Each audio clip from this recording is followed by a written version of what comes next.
Most people were never taught African history. They were taught a version of Africa that began with slavery, continued with colonization, and ended with poverty. Everything before that was reduced to darkness, as if an entire continent had been waiting for outsiders to give it history. But hidden beneath that story are wealthy trading empires, crowded stone cities, ancient libraries, international commerce, organized governments, and armies that humiliated European powers. Today, we are counting down 10 of the biggest lies ever told about African history. Some were created to justify colonization. Others have been repeated so often that they now sound like unquestionable facts. And make sure you stay until number 1, because it is still used today to shift responsibility for one of the largest systems of human trafficking in history. This is number 10. Africa was one primitive, uniform place. Africa is often discussed as if it were a single country populated by people with the same culture and the same historical experience. But Africa is enormous. It contains thousands of communities and languages, as well as deserts, rainforests, grasslands, mountains, river valleys, and Mediterranean coastlines. The societies that developed in these environments were equally diverse. Ancient Egypt and Kush grew around the Nile. The kingdoms of Ghana, Mali, and Songhai rose around West African trade networks. Axum became a powerful state in the Horn of Africa. Swahili city-states flourished along the eastern coast. Congo developed in Central Africa, while Great Zimbabwe emerged farther south. Some African societies were centralized kingdoms. Others were city-states, federations, pastoral communities, or decentralized political systems. Calling all of them tribes conceals more than it explains. Africa did not have one history. It had thousands of interconnected histories. Lie number 9. Africa had no advanced cities. For years, outsiders looked at African ruins and refused to believe Africans had built them. Great Zimbabwe is one of the clearest examples. Between approximately the 11th and 15th centuries, it became the center of a powerful Shona state. Its builders constructed enormous dry stone walls without mortar. Some rose several meters high, with carefully fitted stones and elaborate decorative patterns. At its height, the city supported a population of more than 10,000 people.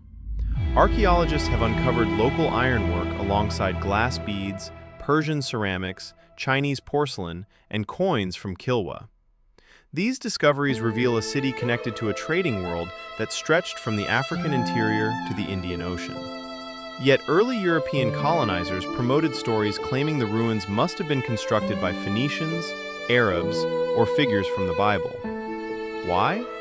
Because admitting that Africans built Great Zimbabwe would have destroyed the argument that colonization was bringing civilization to a continent without it. The stones told a different story, and eventually, the evidence became impossible to deny. Lie number 8. Africans had no writing. Africa did not depend on a single writing system. It possessed many. Ancient Egyptians used hieroglyphic and related scripts. The Ge'ez script of Ethiopia has remained in use for more than 2,000 years and was adapted to write languages including Amharic. Across North and West Africa, scholars wrote in Arabic and used modified Arabic scripts, known as Ajami, to record African languages. The Vai people of Liberia developed their own syllabic writing system. In southeastern Nigeria and southwestern Cameroon, communities used Nsibidi, a complex system of graphic communication representing objects, actions, relationships, and abstract concepts. Then there are the manuscripts of Timbuktu. Hundreds of thousands of surviving texts discuss religion, law, mathematics, astronomy, medicine, literature, poetry, and commerce. Africa was never a continent without writing. Its written traditions were simply more varied than the narrow definition outsiders expected to find. Lie number 7. Africa was cut off from the world. Long before European colonial rule, African merchants participated in vast international networks. Caravans crossed the Sahara carrying gold, salt, textiles, books, and other goods. Cities such as Timbuktu became commercial and intellectual centers, linking West Africa with North Africa and the wider Islamic world. In 1324, Mansa Musa of Mali passed through Cairo during his pilgrimage to Mecca. He distributed and spent so much gold that contemporary observers associated his visit with a major disruption in Cairo's gold market. On the other side of the continent, merchants in Swahili coastal cities traded across the Indian Ocean. African gold, ivory, iron, and other commodities moved outward, while ceramics, textiles, beads, and luxury goods arrived from Arabia, Persia, India, and China. Africa was not sitting outside world history. It was helping create the world's commercial networks. Lie number 6. Africans had no organized governments. Popular images of pre-colonial Africa often show small groups living without laws, administration, or political institutions. The reality was far more complex. The Mali Empire governed an enormous territory through rulers, provincial authorities, tribute systems, courts, military forces, and commercial regulations. The Kingdom of Congo divided its territory into provinces administered under a central monarch. The Ethiopian state maintained diplomatic relations, collected taxes, organized armies, and negotiated treaties with foreign powers. The Asante developed political offices, councils, legal traditions, and a sophisticated system connecting the central government to surrounding territories. Not every society formed an empire, and an empire is not automatically superior to other forms of organization. Some communities deliberately distributed authority among councils, elders, age groups, religious institutions, and local assemblies. Different political structures were responses to different environments and social needs.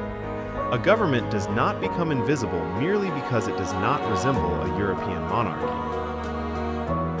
Lie number 5. Africa had no history before Europeans arrived. For centuries, many European historians treated written documents as the only reliable evidence of the past. Because much of Africa's history was preserved through oral traditions, those historians concluded that Africa had no meaningful history at all. But oral history is not simply a collection of random stories. In many African societies, trained historians and storytellers were responsible for preserving genealogies, political agreements, migrations, wars, and the rise and fall of rulers. Among the Mande peoples of West Africa, these custodians of memory are commonly known as griots. Their accounts can be compared with archaeology, linguistics, genetics, foreign records, and surviving manuscripts. Historians use these different forms of evidence together, just as they do when reconstructing the histories of other ancient societies. The problem was never that Africa had no history. The problem was that generations of scholars refused to recognize the ways Africans preserved it. Lie number 4. Europe conquered Africa easily. By the late 19th century, European states possessed industrial weapons, steamships, expanding financial resources, and the ability to reinforce armies from overseas. But the conquest of Africa was neither immediate nor uncontested. African states negotiated, adapted, formed alliances, acquired weapons, and fought back. Queen Njinga resisted Portuguese expansion in Central Africa through warfare and diplomacy. Samori Touré built a powerful state in West Africa and resisted French forces for years. The Asante fought multiple wars against British expansion, and in 1896, Emperor Menelik II's Ethiopian army confronted Italy at the Battle of Adwa. Menelik mobilized a huge force drawn from different parts of the Ethiopian Empire. Empress Tetu played an important political and strategic role, and Ethiopian forces decisively defeated the Italian army. The victory protected Ethiopia's independence and shattered the assumption that a European army could never be defeated by an African power. Colonization advanced because European states possessed enormous military and economic advantages, not because Africans welcomed conquest or lacked the courage to resist it. Lie number 3. Africa's borders are ancient. Look at a modern map of Africa, and many borders appear unusually straight.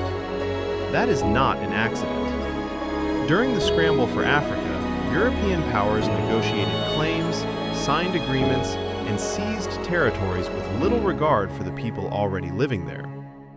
The Berlin Conference of 1884 and 1885 established rules that helped European powers formalize their colonial expansion. No African representatives participated as equal decision-makers in those negotiations. The borders that followed sometimes divided connected communities between different colonies. Elsewhere, they forced historic rivals and politically distinct societies into the same colonial territory. But the common claim that Europeans drew every border casually on one map is also too simple. Some boundaries followed rivers, older political frontiers, local negotiations, or later agreements.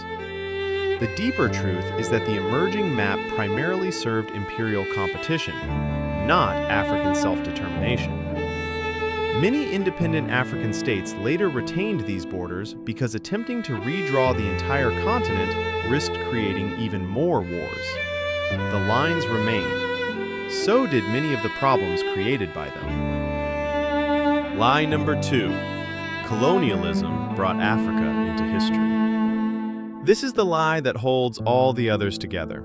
If Africa had no history, no cities, no writing, no governments, and no connections to the wider world, then colonization could be presented as a rescue mission. Roads, railways, schools, and hospitals are often offered as proof. Colonial governments did construct infrastructure, but much of it was designed to move soldiers, minerals, crops, and labor toward colonial centers and export ports.